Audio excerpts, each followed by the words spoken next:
और आइए अब रुक कर रहे हैं अगली खबर की ओर। मुसलमानों की आबादी और आरएसएस को लेकर पूर्व मुख्यमंत्री दिग्विजय सिंह के बयान पर बीजेपी विधायक रामेश्वर शर्मा ने तीखी प्रतिक्रिया दी है। उन्होंने दिग्विजय सिंह को कट्टर इस्लामी प्रवक्ता और जाकिर नाइक का शिष्य बताया है।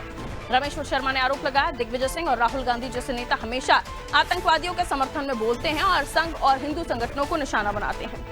उन्होंने आगे कहा, राष्ट्रीय स्वयंसेवक संघ 140 करोड़ हिंदुस्तानियों के दिल में है। वहीं कांग्रेस नेता पीसी शर्मा ने दिग्विजय सिंह के बयान का समर्थन करते हुए कहा कि संघ का रजिस्ट्रेशन नहीं है। दिग्विजय सिंह ने जो बातें कही हैं फैक्ट के आधार पर कही हैं। बात ही करते हैं लेकिन बिना आरएसएस के भड़काए क्या इस प्रकार के दंगे हो जाएंगे?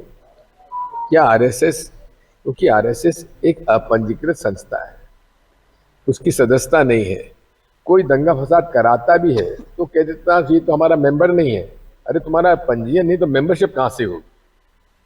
चंदा वसूली ये करते हैं, ये पैसा जाता कहाँ है? अकाउंट इनका कहाँ है? हर विजयादशमी पर और गुरु पूर्णिमा पर इनके पास करोड़ों रुपए, सैकड़ों करोड़ रुपए चंदे में आते हैं। वो पैसा कहाँ जाता है? जब संघ का अकाउंट ही नहीं है तो पैसा कहाँ जाता है? देखिए, दिग्विजय सिंह जी एक ऐसे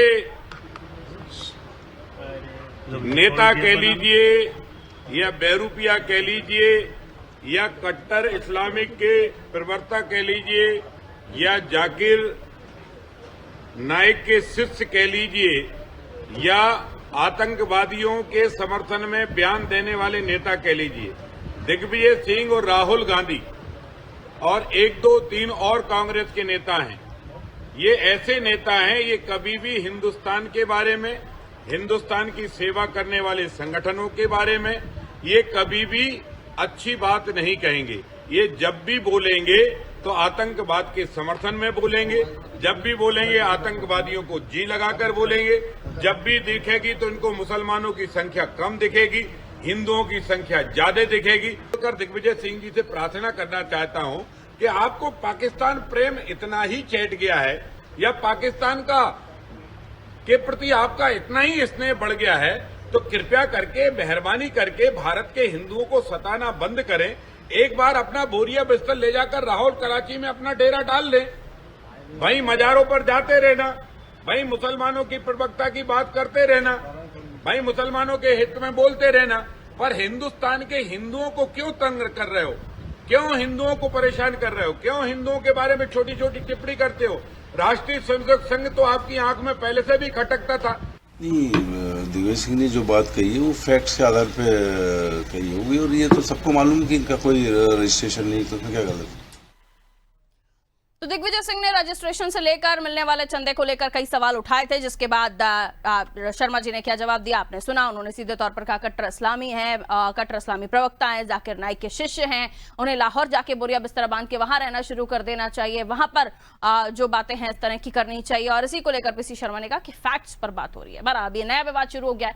आइए ऐसे और भी समझते हैं किस तरह की सियासी चर्चा इस पर हो रही है। दिव्या हमारी सहयोगी हमारे साथ जुड़ रही है। आइए दिव्या की तरफ हम रुख कर लेते हैं और उनसे हम बातचीत करेंगे। कट्टर इस्लामी प्रवक्ता जाकिर नाइक का शिष्य, दिव्या, ये रामेश्वर शर्मा ने कहा सीधे तौर पर दिग्विजय सिंह के लिए। पीसी शर्मा भी इसमें वकालत करते हुए नजर आए दिग्विजय सिंह के, जिसमें वो कहते हैं कि कट्टरता की बात अलग है, लेकिन पीसी शर्मा जो कह रहे हैं उनका कहना है कि फैक्ट्स पर वो बात कर रहे हैं। अब किस तरह का नया सियासी विवाद शुरू हो गया है? वो तो ये भी कह रहे हैं कि खटकता है आरएसएस दिग्विजय की आंखों में।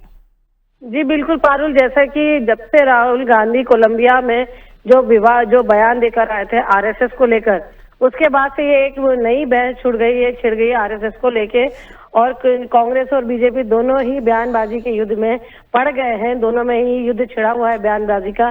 जैसा कि दिग्विजय सिंह का आपने कहा कि उन्होंने आरएसएस की अस्तित्व पर सवाल उठाया, तो दूसरी तरफ जो बीजेपी है वो जो दिग्विजय सिंह है, कांग्रेस है, उन पे निशाना साधती नजर आई है और उनका कहना है कि ये कट्टर इस्लामिक है, संघ इस्लाम को के हितैषी है और इन्हें पाकिस्तान चले जाना चाहिए। तो वहीं जो कांग्रेस है वो बीजेपी पे निशाना साधती आई कि ये जो आरएसएस है, आरएसएस का ना तो रजिस्ट्रेशन है, ना वो वो संस्था किस नियम के तहत काम करती है और ऐसे कई सवाल उन्होंने उठाए।